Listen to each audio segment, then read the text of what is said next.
The menstrual cycle begins with menstruation. ሰላም እንደምን ቆያችሁ ውድ ቤተሰቦቼ፣ ዛሬ ስለ ወር አበባ ማወቅ ያለባችሁን 5 ወሳኝ ነጥቦችን ልነግራችሁ ነው።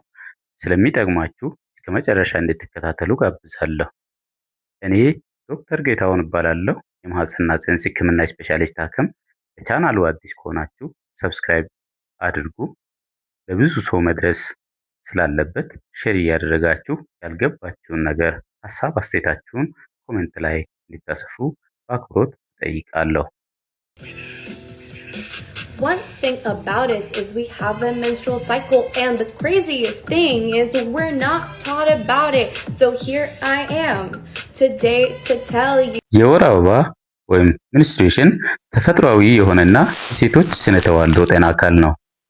ይህ ሂደት በየወሩ የሚከሰተው ማህፀን ለእርግዝና ሲዘጋጅ የነበረው ወፍራም የማህፀን ውስጠኛው ሽፋን ወይም ኢንዶሜትሪየም እርግዝና ካልተፈጠረ በየወሩ ፈርሶ በደም መልክ ወደ ውጭ ሲወጣ ነው።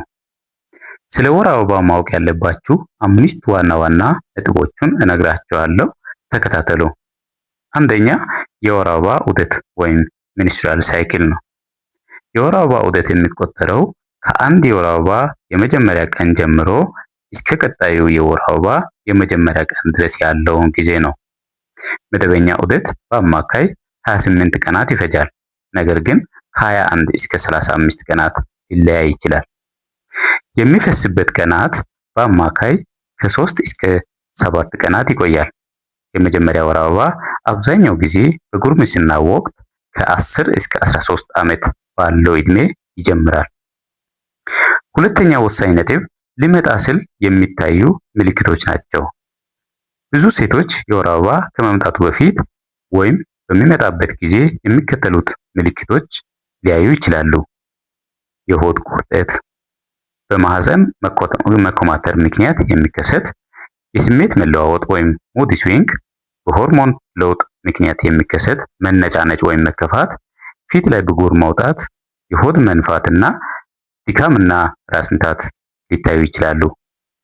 ሶስተኛ ወሳኝ ነጥብ የወር አበባ ህመም ነው ወይም ዲስሜኖሪያ። ዲስሜኖሪያ ማለት በየወሩ ፔሪየድ ተከትሎ የሚመጣ ህመም ነው።